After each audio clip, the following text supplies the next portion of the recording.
ایسے لڑے، 900 اور کچھ ملائی کو جہنم واصل کیا، اتنا ان کو بھگایا اور مارا کہ کوفہ کی دیواریں نظر آ رہی تھی، یہاں تک کہ پروردگار نے کہا حسین اب اپنا وعدہ پورا کر۔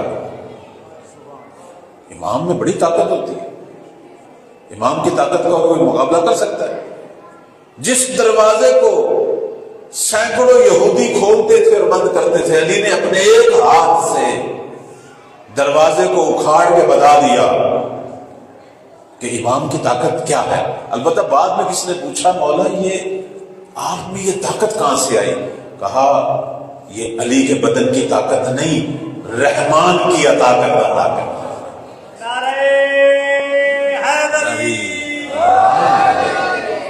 جب انسان مقام رضا پہ پہنچتا ہے اللہ اسے طاقتیں دیتا ہے، صبر کی طاقت، شجاعت کی طاقت، کھڑا ہو کے جہاں بھی کوئی ظلم ہوگا، برائی ہوگی، کھڑا ہو کے اعلان کرے گا کہ یہ کام ٹھیک۔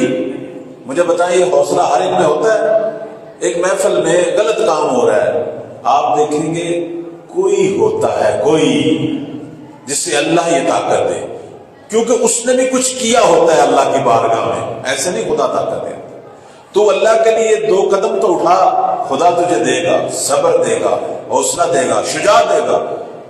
کیوں آج کل ظلم بڑھ رہا ہے؟ کیونکہ ہم نے امر بالمعروف کرنا کوئی روکتا ہی نہیں، نتیجتاً ہم بھی، ہمارے بچے بھی، اولادیں بھی تباہ ہو رہے ہیں۔ لیکن جب کوئی ایک روکتا ہے تو اس کا اثر ہوتا ہے، یہ اللہ کی طاقت ہے۔ تو خدا طاقت دیتا ہے۔ تو مولا حسین نے فرمایا ملائکہ سے، اے ملائکہ پروردگار آپ کا شکریہ، اے جنات آپ کا شکریہ، لیکن میں حسین اگر خود چاہوں ایک اشارہ کروں یہ سب نابود ہو جائیں گے، یہ سب ظالم تباہ ہو جائیں گے، لیکن میں اللہ کی تقدیر پہ راضی ہوں۔ خدا نے جو میرے لیے آزمائش مقرر کی ہے میں اس پہ راضی ہوں۔ ہم آئے ہیں ہدایت دینے کے لیے، مارنے کے لیے نہیں آئے۔ امام کا کام ہے ہدایت دینا، حتی اپنے دشمن کو، حتی اپنے قاتل کو بھی ہدایت دینا، چونکہ وہ ہادی بن کے آئے۔ آپ نے اب تو وہ مولا حسین کا موضوع ایسے شروع ہو گیا، آخری وقت میں جب شمر آیا تھا مارنے کے لیے تو سید الشہداء نے اسے بھی ایک نصیحت کی تھی، کہا تھا صبح سے اب تک ظلم کر رہا ہے لیکن ابھی تک معصوم کا خون تو نے نہیں بہایا، اس سے رک جا، کیونکہ اگر یہ بہائے گا پھر جہنم تجھ پہ واجب ہو جائے گی، پھر توبہ کی گنجائش۔ یہ آخری وقت تک اپنے بچوں کے قاتل کو جو نصیحت کرے اسے امام حسین کہتے ہیں۔ یہ ہر ایک کا جگر ہے، ہر ایک کا جگر نہیں ہے۔ جس نے صبح سے اس کے بھائیوں کو مارا، جس نے بچوں کو مارا، جس نے دوستوں کو مارا، تنہا کر دیا حسین کو، اب بھی اس کی آخرت کی فکر کر رہا ہے، یہ زہرا کا لال حسین کر سکتا ہے۔ اس لیے کہتے ہیں یہ مقام راضی، مقام مرضی، راضی اور مرضیہ کا مقام یہی۔ تو لوگوں نے 8ویں مولا کو کہا کہ آپ کیوں جا رہے ہیں خراسان؟ فرمایا کہ تمہیں نہیں پتا کہ یہ سرزمین ایک دن میرے مہدی کے شیعوں کا مرکز بنے گی، یہاں سے فوجیں نکلیں گی قائم کی مدد کے لیے، اس امام کی مدد کے لیے کہ جو آج موجود ہے اور اپنے ناصروں کا انتظار کر رہے ہیں۔ آخر وہ دن آنے ہیں یا نہیں آنے؟ دنیا دیکھے گی ایک دن زہرا کا لال پوری دنیا پر اللہ کی حکومت کو وفا کرے گا۔ اس دعا کی قبولیت کے لیے صلوات پڑھیں بر محمد و آل محمد۔ کہتے جب 8ویں مولا آ رہے تھے خراسان کی طرف، ابھی پہلا دن تھا میرے مولا کا، یہی سرزمین طوس میں داخل ہوئے۔ یہ سننے والا ہے پہلا دن میرے مولا کا، پہلا دن کیسا گزرا۔ آپ پتہ نہیں ہو آئے ہیں 8ویں مولا کی بارگاہ سے زیارت کر کے یا جانا ہے، لیکن میرے مولا جب اس سرزمین ایران طوس میں داخل ہوئے، اس زمانے میں کہتے تھے طوس، مشرق تو نہیں تھا۔ پہلا دن کیسا تھا؟ موسیٰ ابن سیار میرے مولا کے ساتھ ایک ان کا ماننے والا ایک شیعہ، ایک راوی، یہ روایت اس کی ہے، بہار میں موجود ہے، کہنے لگا میں 8ویں مولا کے ساتھ تھا، ہم جیسے ہی سرزمین طوس میں داخل ہوئے سامنے سے ایک جنازہ جا رہا تھا، ایک میت کو لے کے جا رہے تھے۔ 8ویں مولا فوراً اپنے سواری سے اترے، دوڑ کر تشییع جنازہ میں داخل ہوئے اور ساتھ ساتھ قدم اٹھانے شروع کر دیے۔ ہم حیران ہو گئے، یہ کیا مسئلہ ہے؟ پورا قافلہ رک گیا، 8ویں مولا ساتھ ساتھ جنازے کے چل رہے ہیں، کہتے ہم بھی ساتھ ساتھ چلنا شروع ہو گئے، چونکہ مولا چل رہے تھے۔ پھر اس جنازے کو قبرستان تک لے جایا گیا، امام ساتھ ساتھ چلتے رہے۔ پھر جب جنازہ قبر کے پاس رکھا گیا اور پھر جب جنازے کو اتارا گیا میت کو قبر میں، تلقین جب پڑھنے لگے، اس وقت میرے مولا نے اس بدن پہ، اس مومن کے جسم پہ اپنا ہاتھ رکھ کے کہا ڈرنے کی ضرورت نہیں، ساری مشکلیں حل ہو گئی۔ ہمیشہ جب بھی جائیں حرم میں دعا مانگیں 8ویں مولا سے، مولا آپ مومنوں کے آخری وقت میں شفاعت کے لیے آتے ہیں، ہم آپ کے ظاہر بن کے آئے ہیں، ہمیں اپنی شفاعت سے محروم نہ کریں۔ ہمیں بھی اس آخری وقت میں آ کے کہنا اے میرے مومن، اے شیعہ، اے میرے ظاہر، ڈرنے کی ضرورت نہیں ہے، تیری ساری مشکلیں حل۔ اب یہ جو شخص تھا موسیٰ بن سیار، اس نے پوچھا کہ مولا ماجرا کیا ہے؟ آپ کو پتہ ہے یہ کون ہے؟ ابھی تو ہم داخل ہوئے ہیں اور آپ فوراً ایک جنازے کی تشریح بھی کی، آپ کو پتہ ہے یہ کون ہے؟ میرے مولا نے 2 چیزیں فرمائی، اور یہ 2 چیزیں اگر آج ہم اپنے ذہن میں رکھ لیں، میرا خیال ہے بہت سارا ہمارا مقصد حل ہو گیا۔ پہلی چیز میرے مولا نے فرمائی، کہنے لگے میری بات سنو، جب بھی کہیں تشییع جنازہ دیکھو فوراً جا کے تشییع میں شرکت کرو۔ آج کل ایک عجیب سا ماحول ہو گیا، لوگ دیکھ رہے ہوتے ہیں جنازے جا رہے ہوتے ہیں، دیکھ رہے ہوتے ہیں، لیکن ہر کوئی نہیں جاتا۔ آپ کو پتہ کتنا ثواب ہے؟ معصوم فرماتے ہیں اگر کسی مسلمان کے جنازے کی تشییع میں کوئی داخل ہو تو وہ اس طرح گناہوں سے پاک ہو جاتا ہے کہ یوم ولدت امہ، اس دن کی طرح پاک ہو جاتا ہے جس دن گویا ماں نے اسے ابھی جنا۔ اللہ اکبر،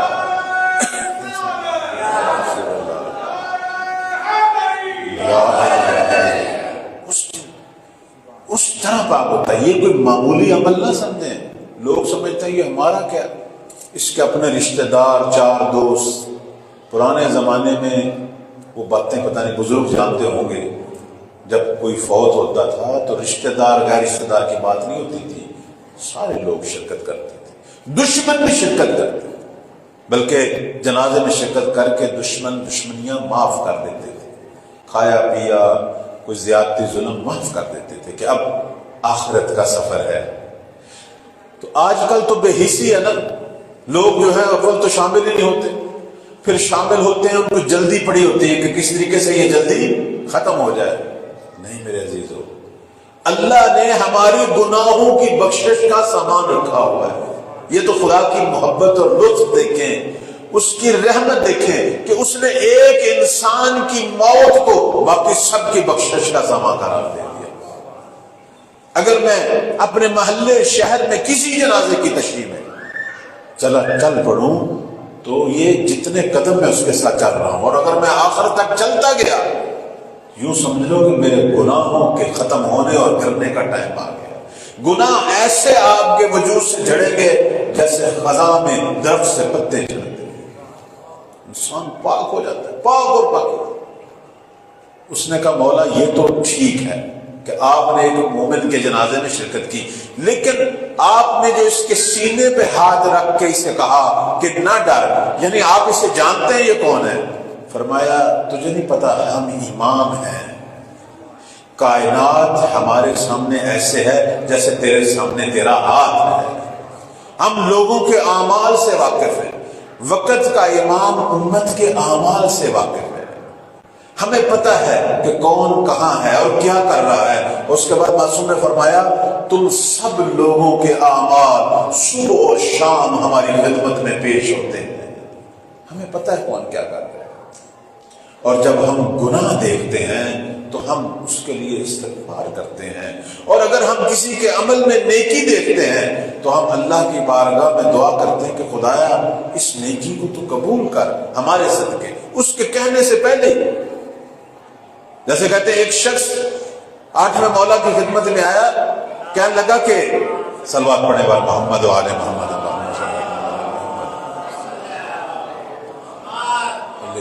8ویں مولا کی خدمت میں آیا، کہنے لگا کہ اب یہ جملہ سننے والا ہے، توجہ، یہ کہتے ہیں معرفت امام یہ یہاں ہے۔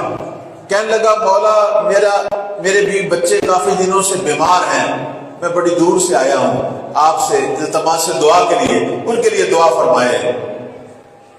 فرمایا او لست افعل، کیا میں یہ کام نہیں کرتا؟ میں تو تیرے کہنے سے پہلے ہی تیرے لیے دعائیں کر رہا تھا، آنے کی ضرورت نہیں تھی۔ کیسے ہو سکتا ہے کہ ہمارا چاہنے والا چاہے مشرق اور مغرب میں کیوں نہ ہو، اس سے تکلیف ہو اور وقت کے امام کو پتہ نہ ہو؟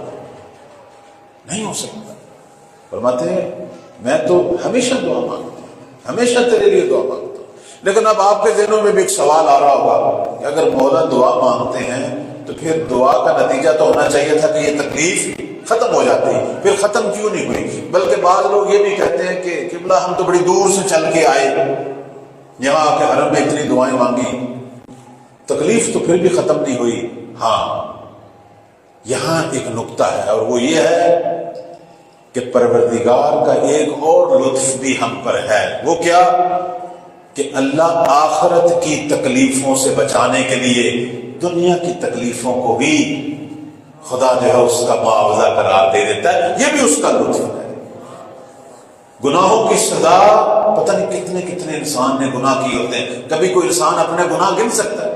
اور اگر انسانوں کے گناہ ظاہر ہونا شروع ہو جائیں، معصوم کا فرمان ہے، کہتے ہیں اے انسان اگر تیرے گناہ ظاہر ہونا شروع ہو جائیں تیرے ساتھ کوئی بیٹھنے کو تیار نہیں ہوگا۔ حتیٰ یہ بھی جملہ ہے اگر ایک انسان کے گناہ ظاہر ہونا شروع ہو جائے کوئی اسے دفنانے کے لیے تیار نہیں ہوگا۔ یہ تو اللہ کی ذات ہے نا جو ہمارے گناہوں سے واقف ہے۔ پھر خدا ایک لطف ہم پہ یہ کرتا ہے، آخرت کی سزا کو بچانے کے لیے دنیا کی تکلیفوں کو اپنی جگہ پہ رہنے دیتا ہے۔ وہ دعا جو ہم اس کے لیے مانگ رہے ہوتے ہیں اس کو اللہ آخرت میں منتقل کر دیتا ہے۔ یہ خدا کا نظام ہے۔ کہتے ہیں بندہ روزے قیامت پہنچے گا، وہاں دیکھے گا اوہ اتنا ثواب، کہے گا یا اللہ میں نے اتنا عمل تو اچھا نہیں کیا تھا، یہ ثواب کہاں سے آیا؟ کہے گا میرے بندے تو حرم گیا، تو مسجد گیا، تو فلاں جگہ پہ گیا، تو جو دعائیں مانگتا تھا میری بیماری دور ہو، میرے رزق میں کمی ہے وہ مشکل دور ہو، میری فلاں، تو میں نے وہ مشکلیں تیری باقی رکھی تاکہ تیرے گناہوں کا دنیا میں ہی حساب ہو جائے، اور ان دعاؤں کا اجر آخرت میں ثواب کی شکل میں تجھے دے رہا۔ اس لیے ہمارے ائمہ کہتے ہیں اپنے امور اللہ کے سپرد کرا کرو، خدا کو یہ نہ کہا کرو کہ یہ کر، بلکہ کہا کرو پروردگارا مجھ سے زیادہ تو مجھے جانتا ہے، جس طرح تو میرے لیے بہتر سمجھتا ہے ویسے ہی میرے ساتھ کر۔ صلوات پڑھ پر محمد و آل محمد۔ تو عرض کر رہا تھا کہ 8ویں مولا نے فرمایا ایسا نہیں ہے، او لست افعل، کیا میں یہ نہیں کرتا؟ تیرے کہنے سے پہلے ہی میں نے تیرے خانوادے کے لیے، تیری فیملی کے لیے میں دعا کر رہا ہوں۔ میرے عزیزان زائرین کرام، یہ ہم 8ویں مولا کا واقعہ بیان کر رہے ہیں، لیکن اس وقت کا مہدی، اسی امام رضا کا فرزند زہرا کا لال، وہ بھی یہی مقام رکھتا ہے۔ ہمارے اعمال ہمارے مولا کی بارگاہ میں پہنچتے ہیں، صبح شام پہنچتے ہیں۔ کبھی بھی یہ نہ سوچا کریں گے یہ جو میں اکیلا بیٹھا کوئی عمل کر رہا ہوں دروازہ بند کر کے، نہیں، قرآن کھولیں، پروردگار کہہ رہا ہے قل اعملوا فسیر اللہ عملکم ورسولہ والمؤمنون، اے لوگو تم جو بھی عمل کرتے ہو، جو بھی عمل، چاہے دروازے بند کر کے، جیسے آج کل میں جوانوں کو کہتا ہوں موبائل چھپا کے، ماں باپ سے چھپا لو کوئی بات نہیں، لیکن 3 ہستیوں سے نہیں چھپا سکتے۔ پہلی کون؟ پہلی خود خدا، قل اعملوا فسیر اللہ عملکم، پروردگار فرما رہا ہے جو بھی عمل کرو گے چاہے بند کمروں میں کرو، اللہ تمہارے عمل کو دیکھ رہا ہے، بہت دقیق دیکھ رہا ہے، ذرہ ذرہ۔ اس لیے ہمارے ائمہ یہ فرمایا کرتے تھے گناہ کرتے وقت تم دیکھ لیا کرو کہ تیرا خالق تجھے دیکھ رہا ہے، اس کی آنکھوں کا حیا کر لیا کرو، وہ تجھے دیکھ رہا ہے، جس نے تجھے خلق کیا، جس نے تیری اتنی خدمت کی، اتنی محبت کی، رزق دیا، ماں باپ جیسی نعمتیں دی، اولاد، پتہ نہیں کیا کچھ خالق نے دیا، تیرے جتنے ارادے مقاصد تھے اس میں پتہ نہیں کتنے فیصد تجھے کامیاب کیا اس نے کی۔ اور اس کے بعد دوسری ہستی کون ہے جو ہمارا عمل دیکھتی ہے؟ فرماتے ہیں وَرَسُولُهُ، پیغمبر خدا، اگرچہ وہ مدینے میں دفن ہے لیکن اللہ نے ان ہستیوں کو، ان اولیاء کو یہ طاقتیں دی ہیں، ان کا احاطہ ہے، وہ بھی دیکھ رہے ہیں، اپنی امت کے اعمال دیکھ رہے ہیں۔ اور اس کے بعد فرماتے ہیں وَالْمُؤْمِنُونَ، اور ایک گروہ مومنین، معصومین فرماتے ہیں کہ وہ جو گروہ مومنین ہمارے اعمال دیکھتے ہیں وہ ہم ائمہ معصومین ہیں کہ ہر دور میں ایک امام جو کہ مومن کامل ہے، ایک تو ہم ایک دوسرے کو مومن کہتے ہیں نا، ایک اللہ جس کو مومن کہہ رہا ہے، اللہ اسی کو مومن کہے گا نا جو ایمان کے کمال تک پہنچا ہو۔ وہ مومن کامل کون ہے؟ وہ ائمہ معصومین۔ فرماتے ہیں کہ یہاں مومنین سے مراد ہم ہیں، ہر دور میں ہر امام اپنی امت کے اعمال دیکھ رہا ہے۔ ہمارے اعمال تین ہستیاں دیکھتی ہیں، خدا، جس نبی کی امت ہے، اور جو وقت کے امام۔ اس لیے بار میں آقا کا یہ شکوہ بھی ہے، یہ ان کی توقیع مبارکات، چونکہ رات شب بدھ کی رات ہے اور ہم اس رات کو معمولاً بار میں آقا کے ذکر مبارک سے، ان کی یاد سے مناتے ہیں، اور ایک تو اس حوالے سے بھی ہے، اور آج ان کے خود والد گرامی ہمارے 11ویں مولا امام عسکری علیہ السلام صلی اللہ علیہ وسلم، ان کی شب ولادت بھی ہے۔ تو عرض کروں گا مولا کا ایک شکوہ ہے، فرماتے ہیں فما يحبسنا عنهم الا ما يتصل بنا، اے میرے شیعو، اے زمانہ غیبت میں میرے منتظر شیعو، جو یہ پوچھتے ہو کہ مولا کا ظہور کیوں نہیں ہو رہا، میں تمہیں بتاتا ہوں کیوں نہیں ہو رہا۔ فرماتے ہیں میرے اور تمہارے درمیان جو چیز دوری پیدا کر رہی ہے وہ گناہ ہے، وہ برے اعمال۔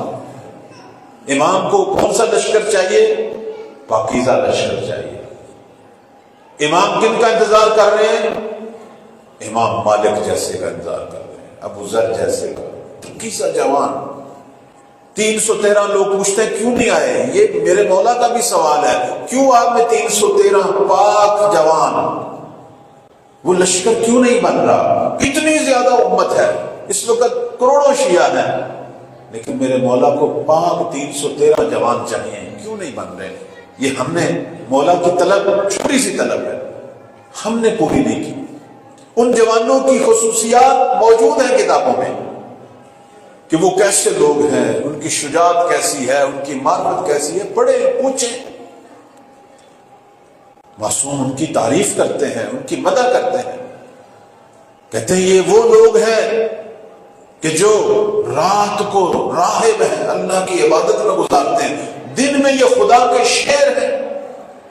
یہ وہ لوگ ہیں جنہوں نے خدا کی ایسے معرفت حاصل کی ہے جیسے حاصل کرنے کا حق ہے، اہل توحید ہے، اہل ولایت ہے، جو شب و روز اپنے امام کی اطاعت کرتے ہیں، اپنے صبح کا آغاز عہد و پیمان سے، دعائے عہد کی تلاوت سے کرتے ہیں، پورا دن مہدی کی مرضی کے مطابق گزارتے ہیں۔ میرے عزیزو، ہم نے اتنے اصحاب میں سے جناب عمار کا ذکر کرتے ہیں، جناب سلمان کا ذکر کرتے ہیں، جناب ابو ذر کا ذکر کرتے ہیں، جناب مالک کا ذکر کرتے ہیں۔ کیوں کرتے ہیں؟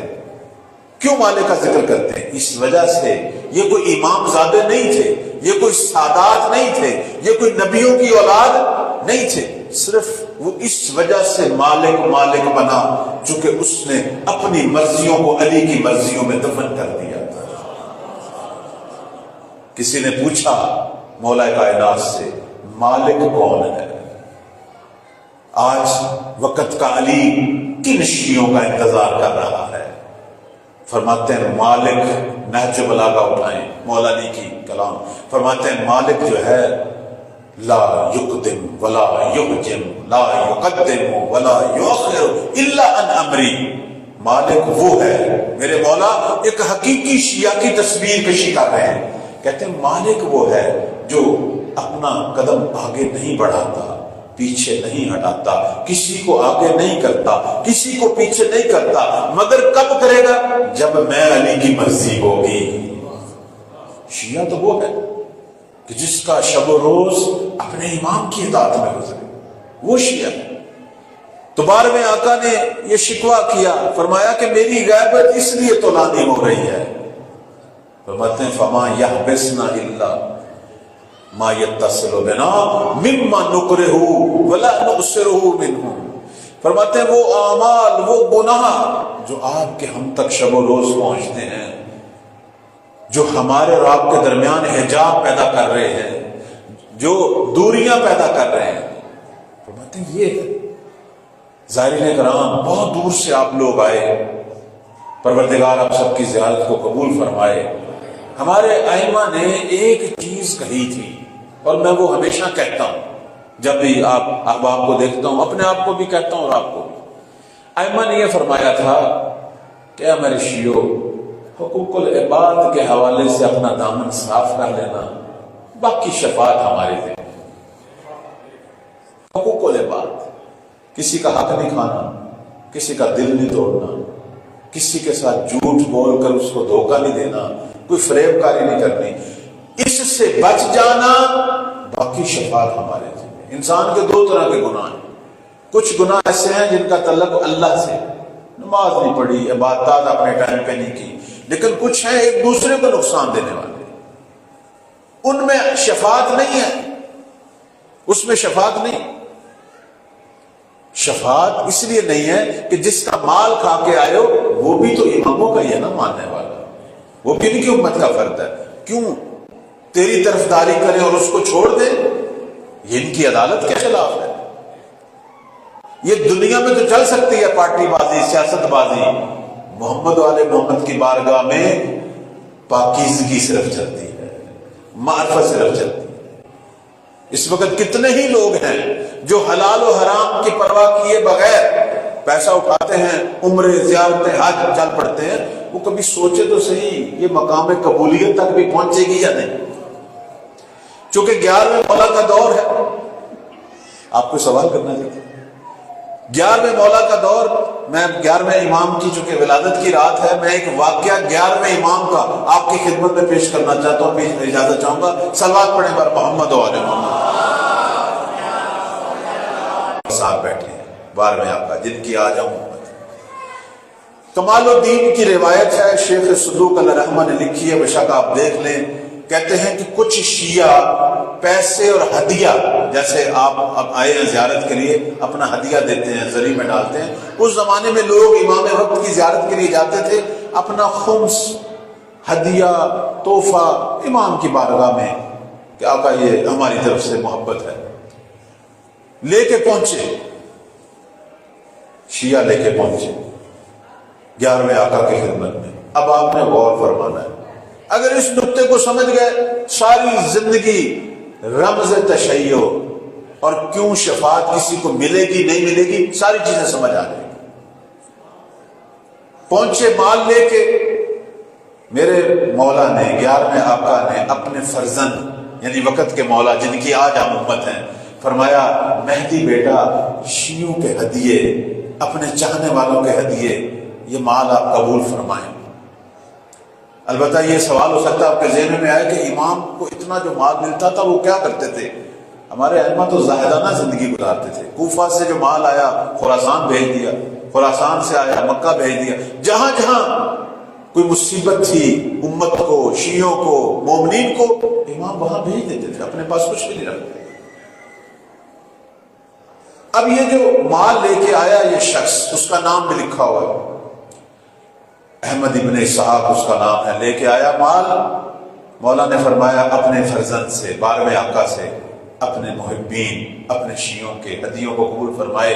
اس وقت 12ویں آقا کا جملہ فرماتے ہیں کہ اے میرے والد، اے امام وقت، میں اپنے پاک ہاتھ نجس مال کی طرف کیسے بڑھاؤں؟ پاک ہاتھ نجس مال کے۔ 11ویں آقا نے فرمایا ہے مومن اس مال کو کھولو، گٹھڑی کھولو۔ اب جب اس نے گٹھڑی کھولی نا تو پرانے زمانے میں سکے ہوتے تھے سونے چاندی کے، اس کی پوٹلیاں بنی ہوئی تھی۔ اب جیسے ہی اس نے ایک پوٹلی رکھی سامنے کہ جی یہ کم سے آئی ہے، 12ویں آقا نے، اب دیکھو علم امامت، فرمایا یہ اس شخص نے ہمارے لیے ہدیہ بھیجا ہے کہ جس نے ابھی تک اپنی زمین پر جو مزارے ہیں، جنہوں نے اس کی خدمت کی تھی، نوکری کی تھی، ابھی تک ان کو پورا حق نہیں دیا، لہذا یہ نجس۔ کہتے ہیں کہ مزدور کی اجرت اس کا پسینہ خشک ہونے سے مزارے کے ساتھ جو طے کیا، اب یہ مثال مزارے کی ہے، آپ کاروبار کرتے ہیں، جس کے ساتھ جو طے کیا اس کو اپنے قول کو پورا کریں، اس کو اس کا پورا حق دیں۔ اگر اس سے حق نہیں دیا، اس کا نہ زکوٰۃ ہے اس مال کی، نہ خمس ہے، نہ اس کا کوئی ہدیہ، وہ مال اس وقت تک اللہ کی بارگاہ میں، محمد و آل محمد کی نگاہ میں قبولیت کے مرحلے تک نہیں پہنچے گا جب تک لوگوں کو ان کا حق پورا فرمایا نہیں۔ اس کے بعد ہر پوٹلی کھلتی رہی، معصوم فرماتے رہے اس میں اتنے سکے ہیں، اتنے پاک ہیں، اتنے نجس، اور نجس ہونے کی وجہ یہ ہے۔ اس وقت 11ویں آقا نے فرماتے ہیں احمد ابن اسحاق کو کہ یہ سارا مال جمع کرو، واپس لے جاؤ، اور ہمارے شیعوں کو یہ پیغام دے دو کہ ہمیں تمہارے اس طرح کے نجس مال کی ضرورت نہیں۔ میرے عزیزو، داعین کرام، یہ بہت بڑا المیہ ہے۔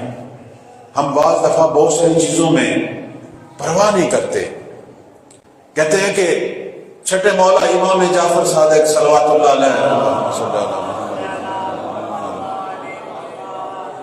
ایک دفعہ ان کی بارگاہ میں ایک شخص آیا، اس نے کہا فلاں جگہ پر اتنے شیعہ ہیں آپ کے، اور آپ کا ذکر خیر، ذکر ولایت، اور ماشاءاللہ جیسے ہم آج کی زبان میں کہیں گے بڑے آزادہ، بڑے زائر، ایک ایک آدمی نے اتنی زیارتیں کی ہیں، اتنی خیرات آپ کے لیے، اتنے آپ کے لیے عظیم الشان جلسے پروگرام، یہی ہم بناتے ہیں نا، ایک بہترین شیعہ کا معیار یہی ہے۔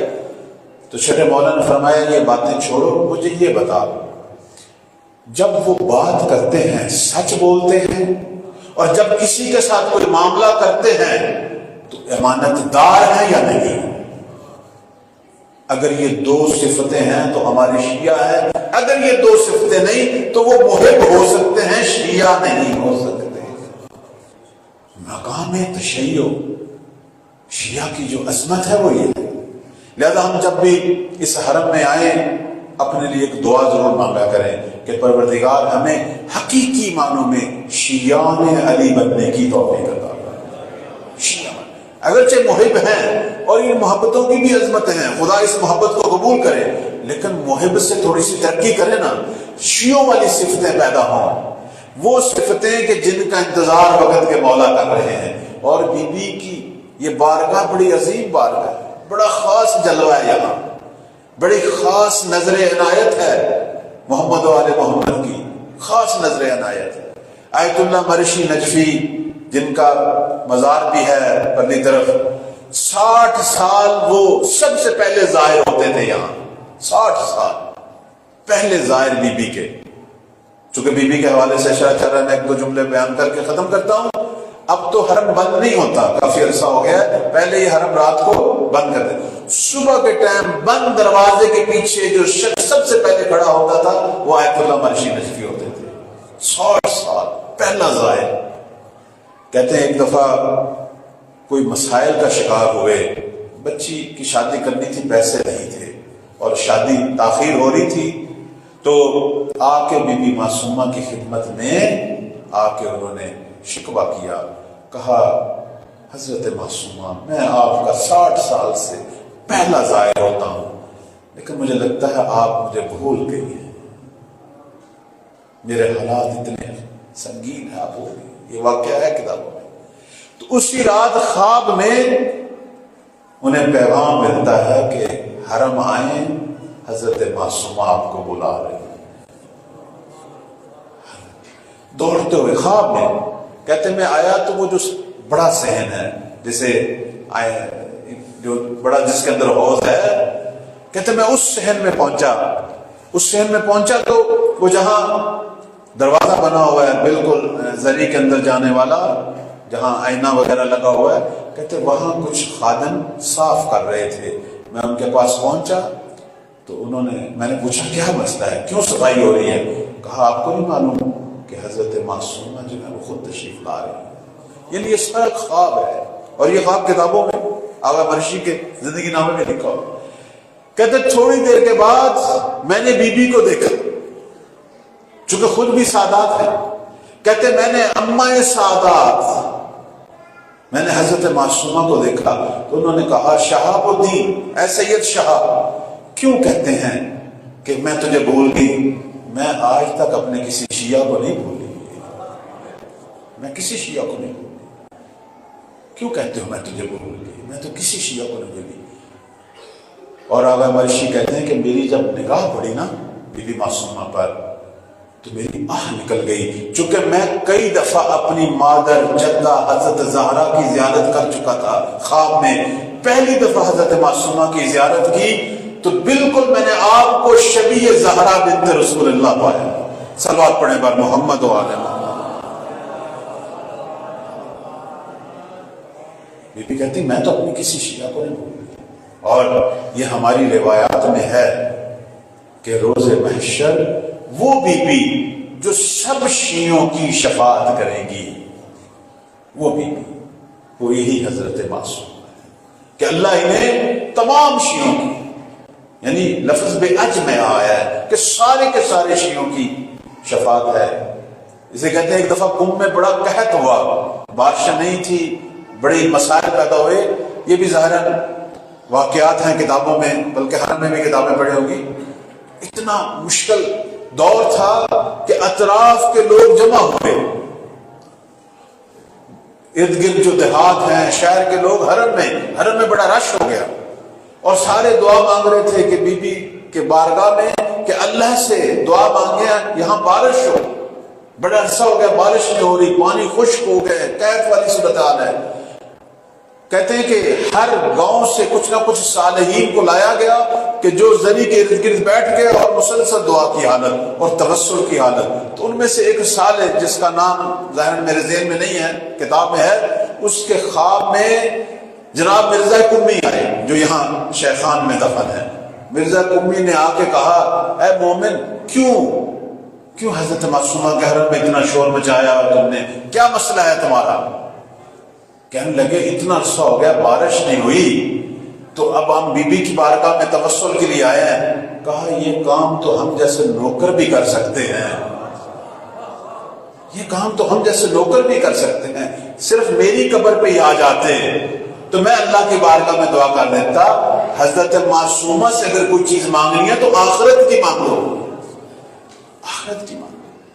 جیسے کہتے ہیں کہ بین الحرمین میں اللہ سب کو بار بار توفیق دے، باب الحوائج مولا عباس ہیں، اگرچہ امام حسین بھی وہاں ہیں لیکن باب الحوائج مولا عباس ہیں۔ کسی نے پوچھا کسی بزرگ سے کہ کیا وجہ ہے سید الشہداء کے ہوتے ہوئے ابو الفضل عباس کو اللہ نے باب الحوائج قرار دیا؟ فرمایا وہ وجہ یہی ہے کہ دنیا کی جو حاجت مانگنی ہے اس میں وہ باب الحوائج ہے، لیکن اگر آخرت مانگنی ہے تو در حسین پہ جانا پڑے گا۔ تو پروردگار ہم سب کو توفیق دے، چونکہ شب ولادت ہے میں مصائب کے جملے نہیں پڑھوں گا، اسی پہ اکتفا کرتا ہوں کہ پروردگار ہم سب کو اسی بی بی کے صدقے حقیقی معنوں میں محمد و آل محمد کا سچا شیعہ بننے کی توفیق عطا فرمائے۔ اور جس امام کا ہم انتظار کر رہے ہیں خدایا ہماری آنکھوں کو ان کی زیارت سے مشرف فرما، ہمارے دل میں ہمارے آقا اور مولا کی محبت اور معرفت جو ہے وہ عطا فرما۔ پروردگارہ ہم سب کو اپنے زمانے کے علی مہدی کی منشا کے مطابق زندگی گزارنے کی توفیق عطا فرما۔ پروردگارہ گناہگار شیعہ ہیں خدایا آج ہمارے مولا کی بارگاہ میں ہمارے اعمال پہنچتے ہوں گے، شرمندہ ہیں خدایا ہمارے مولا کی ہمارے حق میں جو دعا ہے بخشش کی، اسے اپنی بارگاہ میں قبول و منظور فرما، ہمیں اس قابل بنا کہ مہدی کی نگاہوں میں آئیں، مہدی کی دعاؤں میں آئیں۔ خدایا اس عظیم الہی حکومت جو میرے مولا کے صدقے بپا ہونی ہے، پروردگارہ ہمیں اس حکومت کا اور اپنے مولا کا خدمت گزار ناصر بننے کی توفیق عطا فرما۔ حاضرین کے دلوں میں جو دعائیں ہیں پروردگارہ تو بہتر جانتا ہے، ان دعاؤں کو قبول و منظور فرما۔